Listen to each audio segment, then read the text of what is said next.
ان دونوں کا آغاز ہوا ایک ایسے لفظ سے خطاب کیا گیا حضور کو کہ جس سے ایک کیفیت سامنے آتی ہے کہ حضور اس وقت بہت ہی غور اور فکر، سوچ بچار، تفکر اس کیفیت کے اندر اٹھے. تو یا ایھا المزمل، اے چادر میں لپٹ کر لیٹنے والے، کمبل میں لپٹ کر لیٹنے والے، قم، کھڑے ہو، کمر بستہ ہو. اور یا ایھا المدثر، قم، اور اے لحاف میں لپٹ کر لیٹنے والے، کھڑے ہو. یعنی ان دونوں الفاظ سے اس بات کی طرف اشارہ ہے کہ اب یہ سوچ بچار غور اور فکر کا دور جو ہے اب ختم ہونا چاہیے. اب آپ کی عملی جد و جہد کا آغاز، قم، کھڑے ہو جاؤ، کمر کس. اس میں یہ بات ضرور ذہن میں رکھیے کہ وہ جو تفکر تھا وہ دو طرح کا. پہلا دور اس کا وہ تھا جس میں کہ ایک فلسفیانہ تفکر آپ کا، غور و فکر کہ کائنات کیا ہے، کیا حالات ہیں جو ہو رہے ہیں، انسانی اخلاق اتنا پست کیوں ہو گیا، انسانی کردار کے اندر یہ پستی کیوں آ گئی، انسان ظالم کیوں ہو گیا، بھیڑیا کیوں بن گیا، کیا ہے. اور اس صورتحال کا کوئی بہتری کی کوئی شکل ہے. ظاہر بات ہے کہ ہر ذہین، حساس اور سلیم الفطرت انسان جب وہ اپنے عقل و شعور کے بلوغ کو پہنچتا ہے تو ان باتوں پر غور، اس کی سلامتی فطرت جو ہے وہ آمادہ کرتی ہے اس بات پر کہ سوچے کہ میں کہاں رہ رہا ہوں، کیا حالات، اور یہ کہ اس میں بہتری کی شکل کیا ہوگا. تو یہ آپ کا گویا کہ غور و فکر تھا، جس میں میرا انداز، میرا تعبیر یہ ہے کہ اللہ تعالیٰ نے وہ سارا فلسفیانہ سفر جو ہے ذہن کا، جو کہ ساری عمریں لگا کر وہ افلاطون ہوں یا کوئی وہ سقراط ہوں یا کوئی اور ہوں یا کوئی اور بڑے فلسفی ہوں، تو پوری زندگیوں کی سوچ بچار کے بعد جو بھی انہوں نے سفر طے کیا، وہ سفر اللہ تعالیٰ نے حضور کو چند دنوں میں طے کرا دیا ہے. وہ جو غار حرا کی تنہائیوں میں غور و فکر تھا، جس کے بارے میں حدیث کے الفاظ تو یہ ہے کہ وہاں آپ جا کر عبادت کرتے، لیکن میں بتا چکا ہوں آپ کو کہ شارحین حدیث کا کہنا یہ ہے کانا صفت و تفکر ہی تحنث ہی تعبد ہی فی غار حرا التفکر والاعتبار. غار حرا میں آپ کی عبادت جو ہے اس کا معاملہ یہ تھا کہ غور و فکر سوچ. تو پہلا مرحلہ فلسفیانہ، اور دوسرا یہ کہ یہ جو مجھ پر ایک کیفیت پیدا ہوئی ہے، اب جو ایک نیا دور میری زندگی کا شروع، اور یہ جو اب عالم ملکوت سے واسطہ پڑا، اب پہلی مرتبہ جو ہے جبرائیل سے ملاقات، اب اس کے اندر ظاہر بات ہے کہ آپ کو ایک تشویش کی کیفیت دی، وہ بھی میں تفصیل سے عرض کر چکا ہوں. جب پہلی وحی کے بعد آپ گھر آئے تھے تو آپ نے اپنی اہلیہ محترمہ حضرت کبریٰ رضی اللہ تعالیٰ عنہا سے فرمایا تھا زملونی زملونی، مجھے کمبل اڑا دو. یہی مزمل کا لفظ آیا اس میں، زملونی یہ لفظ، مجھے کمبل اڑا دو، کمبل اڑا دو. اخاف علی نفسی، مجھے تو اپنی جو ہے جان کا خطرہ ہو گیا ہے کہ یہ کیا میرے ساتھ معاملہ ہو رہا ہے. تو یہ ایک اور تشویش تھی کہ جو اس کیفیت کے جس میں کہ آپ مبتلا رہے. اس میں یہ کہ بعد میں سورہ مدثر کی جو شان نزول ہے اس کے بارے میں بعد میں عرض کروں گا کہ اس کا ایک جواب وہاں ہمیں ملتا ہے. بہرحال اس کے بعد جو ہے تم کھڑے. اب کھڑے ہونے میں یہ دو ہے کام جو آپ کے حوالے کی. ایک آپ کی جد و جہد اور کوشش اور مشقت ہے، رات کھڑے رہو، رات کو. یہ سورہ مزمل. قم اللیل الا قلیلا نصفہ او انقص منہ قلیلا او زد علیہ ورتل القرآن. کھڑے رہا کرو رات کو سوائے تھوڑے سے حصے کے، نصف یا اس میں سے کچھ کم کر لو تو ایک تہائی رہ جائے گی، اور کچھ بڑھاؤ بلکہ دو سے نصف سے تو وہ دو تہائی ہو جائے گی. بار اس کے اوپر تفصیل سے آ چکا ہے کہ اس کا مقصد کیا ہے، کیوں ہے. انا سنلقی علیک قولا ثقیلا، ایک بڑی بھاری ذمہ داری جو آپ پر آنے والی ہے. اگرچہ آپ اخلاق فاضلہ کی انتہائی بلندیوں پر پہلے سے فائز، اگرچہ آپ انسانیت کی جو ہے معراج اس پر تو پہنچے ہوئے، لیکن اس مقصد کے لیے، اس مشن کے لیے، کار نبوت اور کار رسالت کی ادائیگی کے لیے، ان کی ذمہ داریوں کو ادا کرنے کے لیے جو اور قوت چاہیے، اضافی قوت، اس کے لیے ضروری ہے کہ آپ اس شخص بشکل سے ملیں. اور اس کو ہم پڑھ چکے تفصیل سے، پھر اس کے بارے میں اور دوسرے مضامین بھی جو آئے ہیں وہ بھی ہم پڑھ چکے. اب اس کے بعد آ رہی ہے یہ دوسرا رکوع جو ہے اس سورہ مبارکہ کا. یہ تعداد کے اعتبار سے شمار کیا جاتا ہے کہ یہ ایک ہی آیت ہے، اور اس کے زمانے نزول کے بارے میں بڑا شدید اختلاف.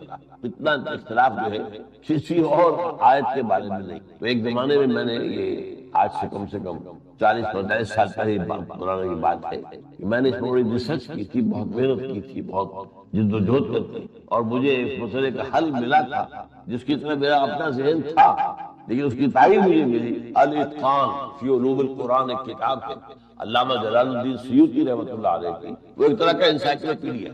لیکن پہلے یہ کہ اس آیت کا آپ ترجمہ آپ ان ربک یعلم انک تقوم ادنی من ثلثی اللیل ونصفہ وثلثہ وطائفۃ من الذین معک، اے محمد، اے نبی صلی اللہ علیہ وسلم، آپ کے رب کو خوب معلوم کہ آپ کھڑے رہتے ہیں 2/3 رات کے قریب، یا آدھی رات یا تہائی رات، اور نہ صرف آپ کھڑے رہتے ہیں وطائفۃ من الذین معک، جو آپ کے ساتھی ہیں، جو آپ پر ایمان لائے ہیں، یہ جو آپ کے صحابہ ہیں، ان کی بھی ایک جماعت آپ کے ساتھ کھڑی رہتی ہے۔ اب یہاں پہلی بات کو نوٹ کیجیے کہ اگر کہ جو حکم دیا گیا تھا وہ صرف حضور کے لیے تھا، واحد کے سیغے میں، جمع کے سیغے میں نہیں تھا، یا ایھا الذین آمنوا کا خطاب ابھی نہیں آیا، یا ایھا المزمل ایک فرد، ایک شخص، یا ایھا المزمل قم اللیل الا قلیلا، لیکن ابتدا ہی سے یہ بات گویا کہ معلوم تھی لوگوں کو کہ جو حکم حضور کے لیے آیا ہے وہ امت کے لیے بھی ہے، ظاہر بات ہے، اللہ یہ کہ کہیں وضاحت کر دی جائے کہ یہ صرف آپ کے لیے ہے، دوسروں کے لیے نہیں ہے،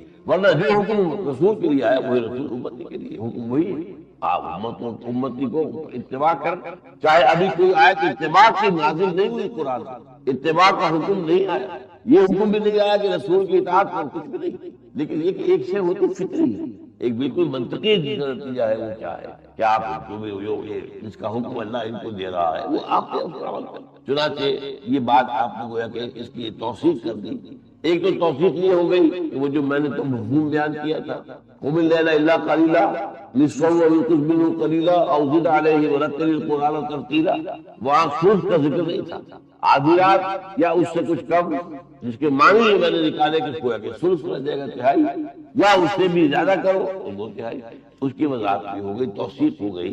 ان ربک یعلم انک تقوم ادنی من ثلثی اللیل ونصفہ وثلثہ وطائفۃ من الذین معک واللہ یقدر اللیل والنہار، اور یہ اللہ ہی ہے کہ دن اور رات کا اندازہ کرو، دن کس لیے بنایا، رات کس لیے بنایا، یہ اللہ بتایا۔ نومکم سباتا وجعلنا اللیل لباسا وجعلنا النہار معاشا، اللہ کی تخلیق میں حکمت ہے، رات اللہ نے بنائی ہے آرام کی، اور نیند کو ایک ایسا بنا دیا ہے کہ نیند کے ذریعے سے اللہ تعالیٰ کے جو ہے انسان کے اندر جو تکان پیدا ہوتی ہے کام کر کے، اس کے اثرات ظاہر ہیں، وہ گویا کہ اثر نو، وہ تازہ دم ہو کر پھر اپنے کام میں لگ سکتے۔ تو یہ ساری چیزیں اپنی جگہ پر۔ اب یہاں آپ کو حکم مل گیا کہ برعکس رات کو کھڑے رہو، حالانکہ رات کو انہوں نے بنائی تو سونے کے لیے، لیکن یہ کہ یہ اصل میں ایک عارضی حکم ہے جو دیا جا رہا ہے، یہ مستقل نہیں ہے، اس لیے کہ مستقل طور پر یہ بات نہیں چل سکتی، اس لیے کہ یہ تو نظام کے خلاف، نظام تخلیق کے خلاف۔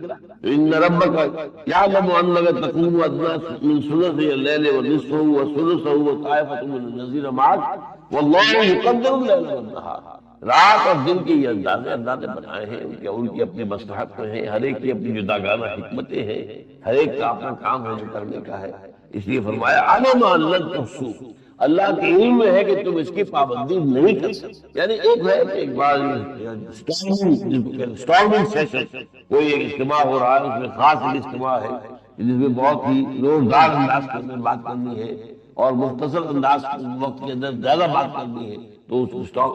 تو اسی طریقے سے یہ آپ کی جو روحانی تربیت کا پروگرام ہے، اس میں یہ ایک ایسا مرحلہ ہے کہ جو در حقیقت ابتداء کے لیے ہے، یہ مستقل نہیں ہے، اس کی آپ پابندی نہیں کر سکتے۔ علم ان لن تحصوہ فتاب علیکم، تو اللہ تعالیٰ نے تم پر توجہ فرمائی، یعنی اے نبی آپ پر بھی اور آپ کے ساتھیوں پر بھی، اور نظر رحمت کے نتیجے میں فرمایا فقرؤوا ما تیسر من القرآن، تو پڑھ لیا کرو جو کچھ بھی میسر ہو قرآن میں سے، یعنی اب یسر کا لفظ آ گیا ہے آپ میسر، یسر سے بڑا، یسر کے معنی آسان، آسان، ان مع العسر یسر، ان مع العسر یسر، عسر تنگی، سختی، مشکل، یسر آسان، نرم۔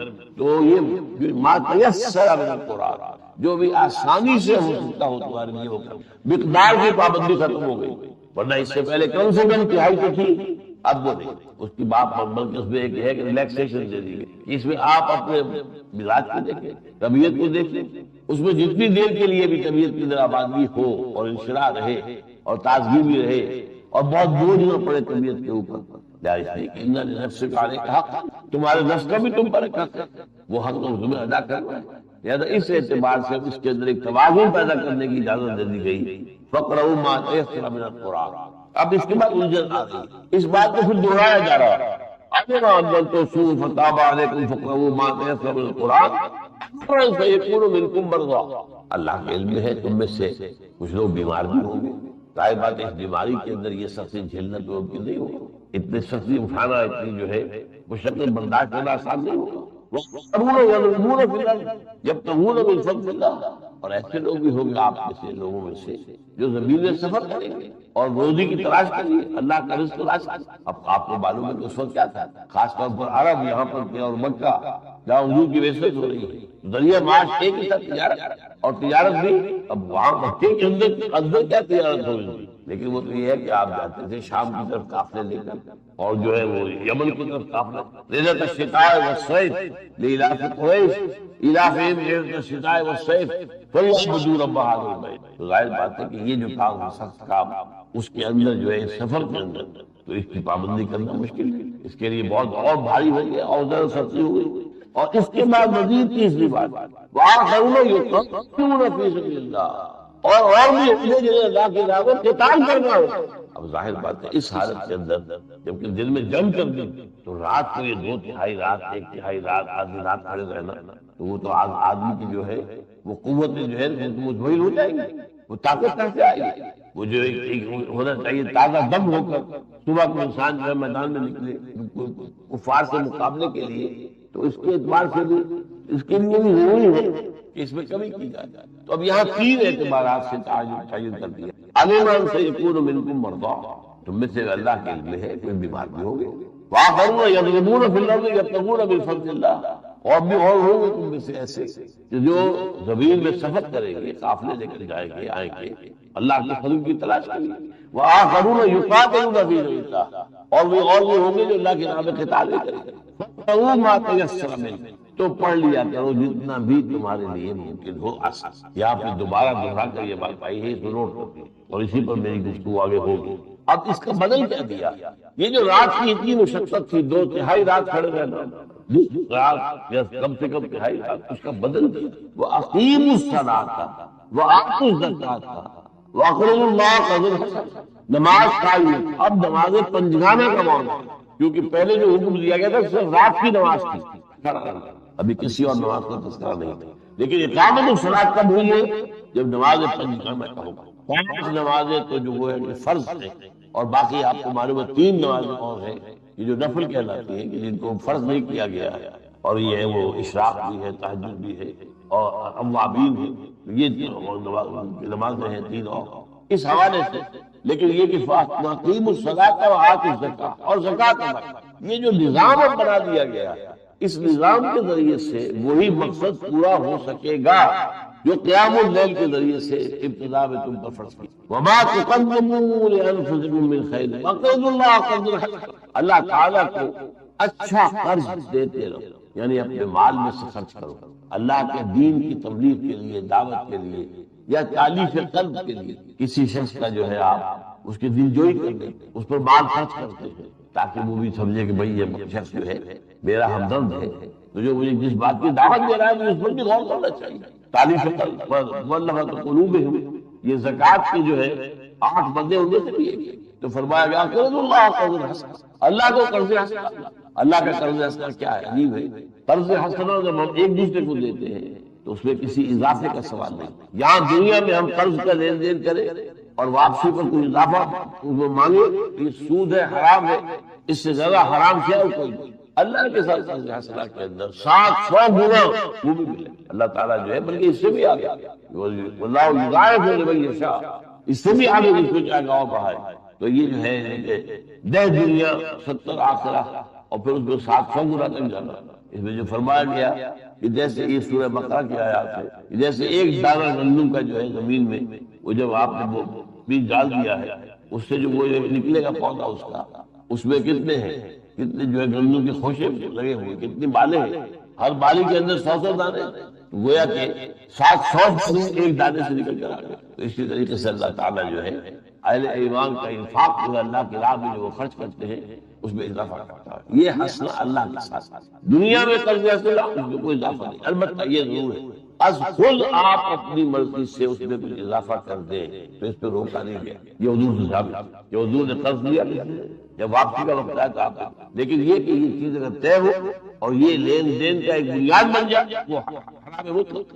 البتہ یہ کہ بغیر کسی طے کیے کہ بغیر کسی شرط کے طور پر اس کو اختیار کرنے کی اگر کوئی اضافہ کر دیا جائے تو اس میں تو جو ہے ممانعت نہیں. وما تقدموا لانفسکم من خیر تجدوه عند اللہ، اور جو کچھ بھی تم آگے بھیجو گے اپنے لیے خیر میں سے اسے پاؤ گے اللہ کے پاس. پیسہ خرچ کرتے ہو تو کہیں ضائع نہیں ہوگا موجود. وہ جو اللہ تعالیٰ کا ڈیوائن بینک ہے، imperial bank of this universe, Allah تعالیٰ کے پاس ایک بینک ہے اس میں اضافہ ہو رہا ہے، وہ بڑھ رہا ہے، وہ ایک دانے سے 700 دانے بڑھ رہے ہیں، تو وہ جو ہے وہ بڑھے گا تو اسے اپنے رب کے پاس موجود پاؤ گے. وہ خیر اس حال میں کہ وہ بہت بہتر حالت میں ہوگا. حدیث میں آتا ہے کہ بعض اوقات انسان سوچے گا اے اللہ میری تو نیکی اتنی نہیں تھی کہ جن کچھ مجھے یہاں مل رہا ہے. فرمایا تمہارا ہر نیکی جو ہے تمہاری اس نے ایک درخت کی شکل اختیار کی ہے جنت کے اندر، اور اس سے جو ہے پھیلا ہے جتنا بھی اس کے اندر اضافہ ہوا ہے وہ اسی کا نتیجہ. تو اس حوالے سے اس کو تم دیکھو گے جو کچھ تم نے خرچ کیا تھا اللہ کے راہ میں کہ وہ بہت بہتر حالت میں ہوگا جو تمہیں ملے گا، اور اعظم اجرا، اجر کے اعتبار سے بہت بڑا. واستغفر اللہ، اور اللہ تعالیٰ سے استغفار کیا کرو، اپنے گناہوں کی معافی مانگتے رہا کرو، اللہ تعالیٰ سے مغفرت طلب کرتے رہا کرو. ان اللہ غفور رحیم، یقینا اللہ تعالیٰ غفور اور رحیم. یہ تو میں نے آپ کے سامنے اس آیت کی کا جو ہے ترجمہ بھی کر دیا اور تو مفہوم بھی آپ کے سامنے آ گیا. اب یہ مسئلہ پیدا ہوتا ہے کہ جب میں نے یہ آج سے میں 35-40 سال پرانی بات کر رہا ہوں، اس وقت میں نے یہ دیکھا کہ بڑی متضاد روایات. حضرت عائشہ صدیقہ رضی اللہ تعالی عنہا سے 3 روایتیں 8 مہینے بعد یا 1 سال بعد، اور ایک اور روایت میں 16 مہینے بعد یہ آیت نازل ہوئی. اور آیت کو ایک ہی شمار کیا گیا، یہ پورا رکوع ایک رکوع ہے لیکن ایک ہی ہے. پھر ایک روایت ملی نہیں، یہ 10 سال بعد. اتنا فصل روایتوں کے اندر اس قدر فصلہ کیوں، کس وجہ سے؟ یہ مسئلہ تھا. ظاہر بات ہے جب کوئی مسئلہ سامنے آتا ہے پھر آدمی دیکھ بھال کرتا ہے، مطالعہ کرتا ہے. میں نے بہت ادھر ادھر دیکھا، بہت سیارہ دیکھے، تفاصیر دیکھے، مجھے کہیں حل نہیں ملا. میرا یہ اصول تھا، یہ اللہ کا شکر ہے کہ شروع سے اللہ تعالیٰ نے جو ذہن میں عطا کیا ہے وہ منطقی. جیسے کہ قرآن مجید میں جو روزے کے احکام والی آیات، ان میں بھی ایک بات کی وجہ سے یہ ممکن نہیں ہے کہ وہ جو حکم جو ہے 2 دفعہ ایک دفعہ آ رہا ہے یہ یا مسلمانوں تم پر روزے فرض کیے گئے جیسے کہ تم سے پہلے لوگوں پر فرض کیے گئے تھے تاکہ تمہیں تقویٰ ہو. گنتی کے چند دن ہیں، ان میں بھی یہ رعایت ہے کہ اگر تم روزہ نہ رکھو تو ایک آدمی کو کھانا کھلانا. تھوڑی دیر کے بعد پھر آیت آتی ہے اے مسلمانوں تم پر روزے فرض کر دیے گئے ہیں رمضان مبارک کے، تم روزے رکھ رہے ہیں. اب یہاں یہ ہے کہ وہ رعایت ختم ہو گئی. ایک رعایت باقی رکھی، بیمار ہو یا سفر پر ہو تو قضا کر سکتے، بعد میں پوری کر لو.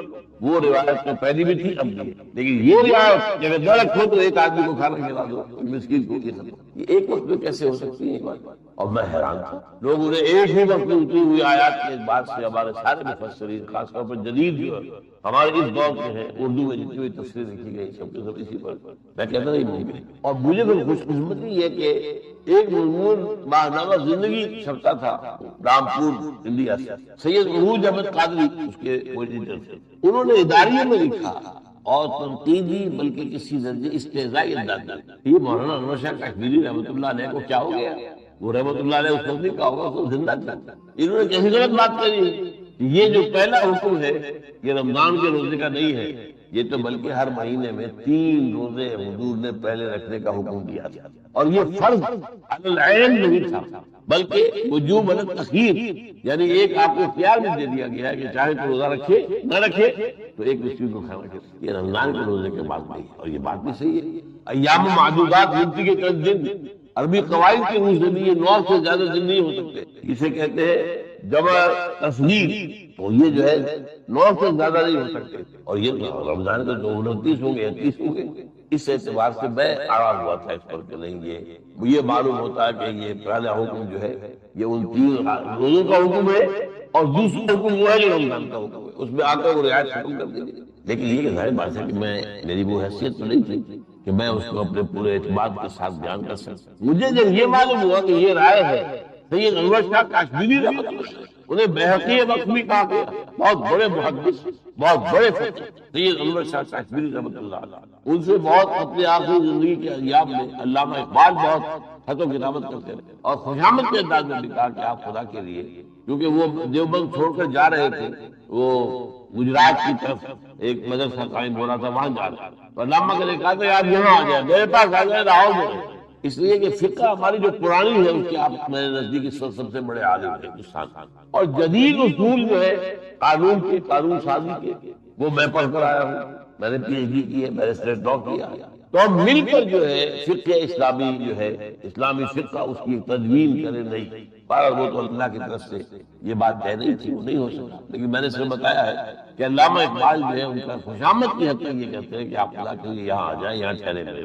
اور ہم مل کر یہ کام کریں۔ جب ان کی یہ رائے آئی تو پھر پورے بات سے وہ بات کہنی شروع کر دی۔ یہی مسئلہ یہاں تھا، یہاں جیسا کہ میں نے کیا کہ میں نے انتہائی کھوج پورے سے کام کیا، لیکن مجھے کہیں نہیں ملا، میرا تو کہاں ملا الاتقان فی علوم القرآن، یہ یوں سمجھیے انسائکلوپیڈیا، تفسیر سے متعلق جتنی بھی ہو سکتے ہیں مسائل ان سب کے اوپر انسائکلوپیڈیا، علامہ سیوطی، جلال الدین سیوطی رحمۃ اللہ علیہ، انہوں نے یہ بات واضح کی ہے، اور یہ میں سمجھتا ہوں کہ صحیح ہے۔ یہ ایک آیت بیک وقت نازل نہیں ہوئی ہے بلکہ دو حصوں میں نازل، پہلا حصہ میں چاہتا ہوں وہ بھی آپ کو ذرا سنائی دوں کہ اس میں اختلاف کس حد تک ہے۔ مولانا مودودی نے اپنی تفسیر کے اندر اختصار کے ساتھ ذکر کر دیا ہے۔ حضرت عائشہ سے مسند احمد، صحیح مسلم اور سنن ابی داؤد میں یہ روایت منقول ہے کہ پہلے حکم کے بعد یہ دوسرا حکم 1 سال کے بعد نازل اور رات کا قیام فرض سے نفل کر دیا گیا۔ دوسری روایت حضرت عائشہ ہی سے ابن جریر اور ابن ابی حاتم نے یہ نقل کی ہے، یہ حکم پہلے حکم کے 8 مہینے بعد، اور ایک تیسری روایت جو ابن ابی حاتم نے نیچے نقل کی ہے اس میں 16 مہینے بیان کیے۔ ابو داؤد، ابن جریر اور ابن ابی حاتم نے حضرت عبداللہ ابن عباس سے 1 سال کی مدت نقل کی، 8 مہینے، 10 مہینے، 1 سال، 12، 16 مہینے، ایک، لیکن یہ آس پاس بن جاتے ہیں، زیادہ دور نہیں، فرق نہیں۔ لیکن حضرت سعید بن جبیر رضی اللہ تعالیٰ عنہ کا بیان ہے کہ اس کا نزول 10 سال بعد ہوا۔ ابن جریر ابن ابی حاتم، ہمارے نزدیک یہی قول زیادہ صحیح ہے، مولانا مودودی نے اس کو زیادہ صحیح قرار دیا ہے، وہی اس سے اختلاف ہے۔ میرے نزدیک بات وہ ہے جو کہ کہی ہے علامہ سیوطی نے الاتقان، کہ اس آیت کا پہلا حصہ جو ہے ان ربک یعلم انک تقوم ادنی من ثلثی اللیل ونصفہ وثلثہ وطائفۃ من الذین معک واللہ یقدر اللیل والنہار علم ان لن تحصوه فتاب علیکم فاقرؤوا ما تیسر من القرآن۔ یہ تو گویا کہ 1 سال کے لگ بھگ کے بعد نازل ہو گئی ہے، تاکہ وہ جو سختی تھی 2/3 شب، کم سے کم 1/3 شب کھڑے ہو، وہ بات ختم، فقر بات جتنا بھی میسر ہو۔ لیکن یہ کہ اس میں ابھی یعنی اس کمی کی وہ نہیں کی گئی کہ اس کے بدل کو دے دیا گیا ہو، لیکن کرو جو بھی کرو اسی کرنا اسی رات کا قیام اللیل ہی کے ساتھ جاری رہا۔ اب آپ کو معلوم ہے کہ سن 11 میں جا کر 5 وقتہ نماز کا حکم آ رہا، جب معراج شریف ہوا، معراج کا واقعہ 5 وقت نماز اس وقت ہوئی۔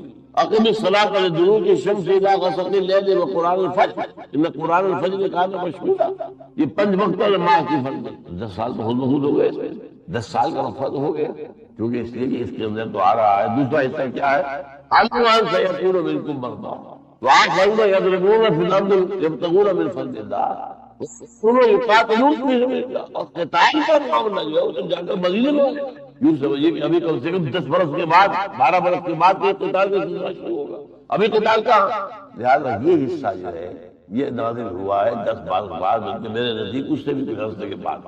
البتہ ان دونوں کو یہاں پر جمع کر دیا گیا ایک مقام، اور اب اس کی جگہ پر جو بدل دیا گیا ہے، یہ جو مشقت تھی قیام اللیل کی سختی اور اس کے اندر اس کا زور انتظام، اب اس کا بدل دے دیا گیا، وہ 5 وقتہ نماز اور زکات، اقیموا الصلاۃ وآتوا الزکاۃ واقرضوا اللہ قرضا حسنا۔ اب یہاں پر 2 مدد قائم کر، زکات جو ہے وہ عام طور پر غریبوں کا، مسکین کا، یتیم کا، بیوہ کا، بھوکے کا، مفلس کا، تلاش کا، مسافر کا، یہ اس کا خزانہ ہے۔ اگر فی سبیل اللہ کی مدد بھی ہے، لیکن زیادہ جو ہے وہ جو ہے اللہ کو دے گا، اللہ کے دین کے لیے خرچ کرتا ہے۔ جو خرچ بھی آپ کرتے ہیں اللہ کے دین میں، اس کی نشر و اشاعت کے لیے، اس کے پیغام کو پھیلانے کے لیے، آپ کوئی چیز شائع کرتے ہیں اور عام تقسیم کرتے ہیں اس کو لوگوں کے اندر، یا آپ کا کوئی اور سلسلہ جو ہے اشاعت ہے اور آپ لوگوں کو کم قیمت پر یا بالکل فری جو ہے وہ پہنچا رہے ہیں، یہ تاکہ اس کے ذریعے سے اللہ کے دین کی دعوت پہنچے لوگوں کو، یا یہ کہ پھر جب اس کے بعد مرحلہ آئے گا قتال کا، اور ظاہر بات ہے کہ جنگ کا مرحلہ جب شروع ہو جاتا ہے تب تو پیسے کی قدم قدم پر ضرورت ہوتی ہے، وَأَعِدُّوا لَهُمْ مَا اسْتَطَعْتُم مِّن قُوَّةٍ وَمِن رِّبَاطِ الْخَيْلِ، تم زیادہ سے زیادہ اسلحہ تیار کر کے اپنے پاس رکھو، زیادہ سے زیادہ گھوڑے بنے رکھو، تیاری رکھو، تاکہ تمہارے دشمنوں پر تمہارا روب قائم ہے کہ یہ مسلمان جو ہے یہ غافل نہیں ہے، تیار بیٹھے ہوئے، اگر ہم ان کو حملہ کریں گے تو ہمیں جواب پورا مل جائے گا۔ اب وہ کیسے ہوگا؟ خرچ کرنا پڑے گا۔ غزوہ تبوک کے موقع پر جس طرح حضور نے لوگوں سے، آپ نے بلکہ کہا، آپ نے تشویق اور ترغیب کے انداز اللہ کے راہ میں لگاؤ، آپ کو معلوم حضرت ابوبکر جو کچھ کر لیا یہ ہے اللہ کو قصد، تو اللہ تعالیٰ کی رضامندی کے لیے خرچ دو طرح ہے، صدقات، خیرات اور زکوٰۃ، یہ ایک طرف کرنا، انفاق فی سبیل اللہ، جہاد بالمال یہ دوسری طرف ہے، اور قرض حاصل اللہ، یہ ہے اللہ کے دین کے لیے خرچ کرنا۔ یہ گویا کہ متبادل ہے کہ وہ قیام اللیل کی جو شدید مشقت جو ہے جو گویا کہ لازم کر دی گئی تھی، اس کے بعد یہ مشقت ختم کر دی گئی مسلمانوں پر سے، نماز کا نظام آ گیا، اب نماز جو ہے تہجد کی فرض نہیں رہی، ہاں حضور کے لیے تہجد پھر بھی فرض ہے، چنانچہ جہاں وہ 5 وقت نماز کا حکم آیا ہے، اقیم الصلاۃ لدلوک الشمس الی غسق اللیل وقرآن الفجر ان قرآن الفجر کان مشہودا ومن اللیل فتہجد بہ نافلۃ لک، اب یہاں معین کر دیا گیا، اے نبی یہ آپ کے لیے ہے۔ اور حکمت انسان کے فکر اور اس کے شعور کی پختگی کرنا، اس لیے کہ انسان حیوانات سے ممیز کیا گیا ہے اگرچہ مختلف اعتبارات سے، لیکن یہ کہ اس میں سب سے اہم اعتبار یہ ہے کہ یہ حیوان عقل، اسی طریقے سے اسے حیوان ناطق کہا جاتا ہے، اور نطق اور عقل کا بڑا گہرا تعلق ہے اور ربط، دونوں ایک دوسرے سے جڑے ہوئے، تو ہم کہیں گے شعور، عقل سے انسان کو شعور حاصل ہوتا ہے، اور نطق جو ہے اس کی بنیاد، اس کا سورس جو ہے وہ یہی شعور، تو انسانی فکر کی پختگی، انسانی شعور کی پختگی، اس کے اندر ایسی صلاحیت کا پیدا ہو جانا کہ وہ حقائق تک رسائی حاصل کر سکے، اس میں اتنی قوت پیدا ہونا کہ وہ صحیح رخ پر، صحیح رخ سے موڑنے والے جتنے محرکات ہیں ان کے مقابلے میں اپنا دفاع کر سکے، یہ حکمت ہے۔ لہذا فلسفہ دین کی بجائے اب آپ اپنے ذہن میں حکمت دین کا لفظ رکھیں، اور اب غور کیجئے کہ حکمت دین میں صلاۃ کے مقام کو سمجھنے کے لیے ہمیں یہاں سے ابتدا کرنی چاہیے کہ حکمت دین کا سب سے بنیادی مسئلہ کیا ہے۔ حکمت دین کا سب سے اہم، سب سے بنیادی، اولین مسئلہ معرفت خدا، انسان اپنے رب کو پہچان، اور رب کو پہچان کر اپنے فطری جذبہ تشکر کو اس کی ذات سے وابستہ کر۔ یہ فطری جذبہ تشکر بھی آپ سمجھ لیجئے کہ یہ بھی نہ صرف انسان بلکہ حیوانات کا بھی خاصہ ہے، کہ اگر ان کے ساتھ کوئی بھلائی کی جائے تو ایک خاص رد عمل ان کی طبیعت میں پیدا ہوتا ہے، جسے ہم جذبہ شکر یا جذبہ تشکر سے تعبیر کر سکتے ہیں۔ حیوان کے پاس اگرچہ وہ زبان نہیں ہے کہ جس میں وہ اپنے اس جذبے کو الفاظ کا جامہ پہنا کر اپنے محسن کی خدمت میں پیش کر سکے، لیکن یہ کہ اگر کبھی کسی بھوکے پیاسے حیوان کو آپ نے کوئی غذا فراہم کی ہو یا پانی پلایا ہو، اور پھر اگر آپ اس کی آنکھوں میں دیکھیں گے تو وہ جذبہ تشکر وہاں سے ابلتا ہوا محسوس ہے۔ یہ گویا کہ فطرت کا تقاضا ہے، حیوانات سے بلندتر سطح پر انسان ہے، تو فطرت انسانی کا بڑا اساسی اور بنیادی تقاضا ہے کہ وہ اپنے محسن کا شکر ادا کرے، جس نے بھی اس کے ساتھ کوئی بھلائی کی ہو، خیر کیا ہو، اس کی کوئی احتیاج پوری کی ہو، اس کی کوئی ضرورت پوری کی ہو، اس کا وہ شکر بجا جائے۔ تو یہ فطری جذبہ تشکر جب تک عقل انسانی اپنے اصل محسن اور مربی کو نہیں پہچانتی تو یا تو یہ منتشر رہتا ہے یا بھٹکتا رہتا ہے۔ چنانچہ شرک کی جو ساری تاریخ ہے اس کا تجزیہ کریں گے تو بات یہی نظر آئے گی کہ اس جذبہ تشکر نے اپنے علم کی کوتاہی کی وجہ سے، اپنے فہم کی کوتاہی کی وجہ سے مختلف اشیاء کے ساتھ یا مظاہر قدرت کے ساتھ اپنے آپ کو منسلک کر لیا۔ مثلاً یہ کہ یہ بات غلط نہیں ہے کہ ہماری دنیا کا یہ سارا نظام جو ہے اس میں سورج کی حرارت کو بہت بڑا دخل حاصل ہے۔ ساری انرجی جو ہمارے پاس ہے اس کی سورس تو اصل میں وہ سولر انرجی ہے۔ لکڑی بھی آپ جلا کر اگر آگ کے ذریعے سے حرارت حاصل کرتے ہیں تو وہ بھی در حقیقت سورج ہی کی وہ حرارت تھی کہ جو اس لکڑی میں جذب ہوئی ہے، اس نے وہ صورت اختیار کی۔ فصلوں کو سورج پکاتا ہے، اس کی حرارت جو ہے وہی ان کے پکنے کا ذریعہ بنا۔ لہذا انسان نے یہ سمجھا کہ ہمارا سب سے بڑا محسن یہ ہے، لہذا اس کے آگے ہاتھ جوڑ دیے، اس کو سجدہ کیا، اسے معبود بنا لیا۔ اسی پر آپ قیاس کرتے چلے جائیے، جس چیز کے بارے میں احساس ہوا کہ اس کے ساتھ ہماری کوئی بھلائی وابستہ ہے، یہ ہمارے لیے کسی خیر کا ذریعہ ہے، اس کے سامنے انسان جھک گیا اور اس کے اظہار تشکر کے لیے اس نے مراسم عبودیت ایجاد کی۔ عقل انسانی کی اصل معراج یہ ہے کہ وہ اپنے اصل مربی کو پہچانے، اپنے اصل رب کی معرفت حاصل ہو جائے کہ یہ تمام مظاہر فطرت، مظاہر قدرت، اگرچہ یہ سب ہے اس دنیا میں، اس کے نظام کو مختلف پہلوؤں سے ان کے ساتھ وابستہ کیا گیا ہے، لیکن یہ سب خود کسی اور کی ربوبیت کے مظہر ہے۔ کوئی اور ہے جو ان سب کا خالق ہے، کوئی اور ہے کہ جس نے ان کے لیے یہ سارا نظام بنایا ہے۔ تو ایک ہی چھلانگ میں انسان پھر وہاں پہنچتا ہے اور اپنے اصل رب اور مربی کو پہچان کر اب اپنے پورے جذبہ تشکر کو اس کی ذات کے ساتھ منسلک کرے۔ یہ میں نے خلاصہ عرض کیا آپ کے سامنے سورہ لقمان کے دوسرے رکوع کی اس پہلی آیت کا، جس میں اللہ تعالیٰ نے حضرت لقمان کے حوالے سے حکمت اور حکمت کا جو منطقی اور لازمی نتیجہ ہے دونوں چیزوں کو بیان کر دیا۔ وَلَقَدْ آتَيْنَا لُقْمَانَ الْحِكْمَةَ أَنِ اشْكُرْ لِلَّهِ، ہم نے لقمان کو حکمت عطا کی کہ کر شکر اللہ کا۔ فطرت سلیمہ کا تقاضا شکر، محسن کے لیے، مربی کے لیے، اور عقل کی معراج اپنے اصل محسن اور مربی کو پہچاننا، اسی کا نام حکمت ہے۔ حکمت عقل صحیح اور فطرت سلیمہ کے امتزاج سے وجود میں آتی ہے، جس کا نتیجہ شکر رب یا معرفت رب۔ تو یوں سمجھئے کہ حکمت دین کا اساسی مسئلہ ہے، باقی سارے مسائل اب یہیں سے چلے۔ اس کے لیے یہ بات اگر آپ نے منتخب نصاب کے وہ اسباق پڑھ لیے ہوں تو یہ چیزیں سامنے آ چکی ہوں گی کہ اس کے لیے قرآن کا اسلوب یہ ہے کہ آیات کے حوالے سے انسان کے اندر معرفت رب کو جگایا جائے۔ میں نے جگانے کا لفظ استعمال کیا ہے کہ قرآن کی حکمت یہ ہے کہ رب کی معرفت فطرت انسانی میں موجود ہے لیکن سوئی ہوئی، ڈورمنٹ، اسے جگانا ہے، اسے ایکٹیویٹ کرنا ہے۔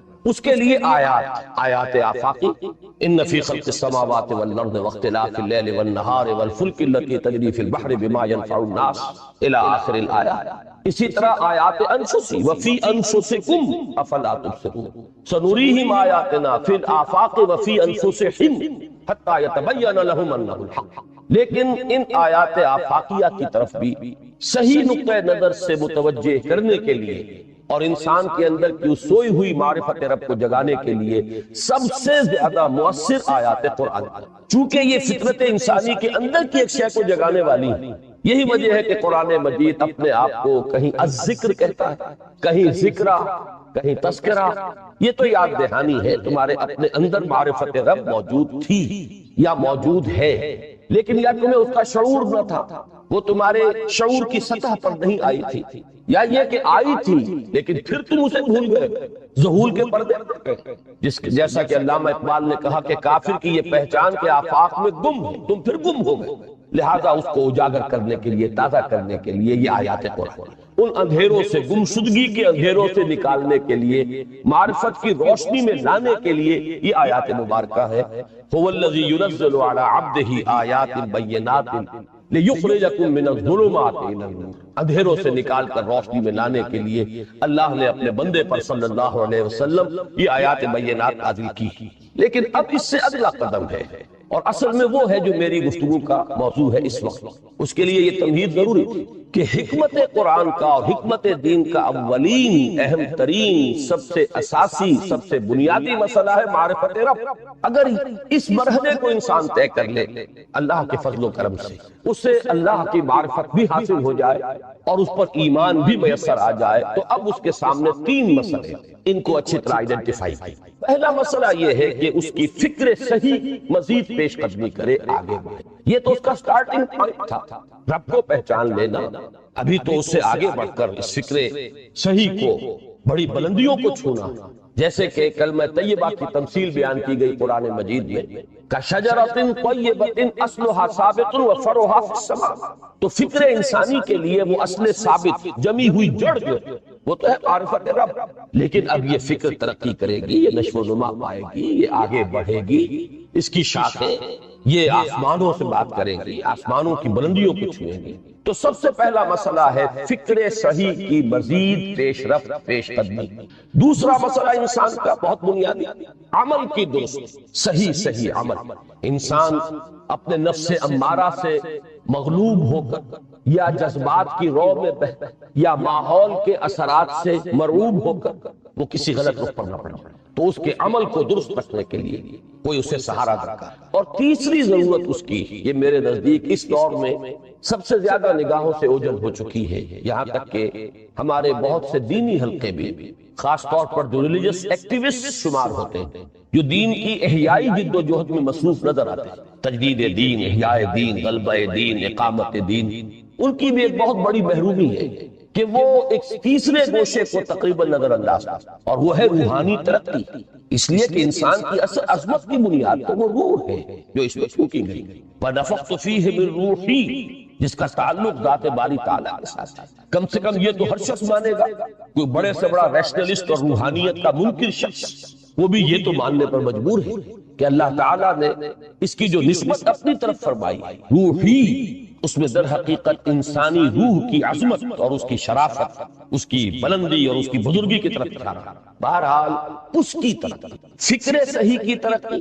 نمبر 2، عمل کی درستی، اس میں افراط و تفریط نہ ہو، اس میں انسان نفس امارہ سے مغلوب ہو کر یا جذبات کی رو میں بہ کر یا ماحول کے اثرات سے متاثر ہو کر کوئی غلط اور غیر متوازن راستہ اختیار نہ کر لے۔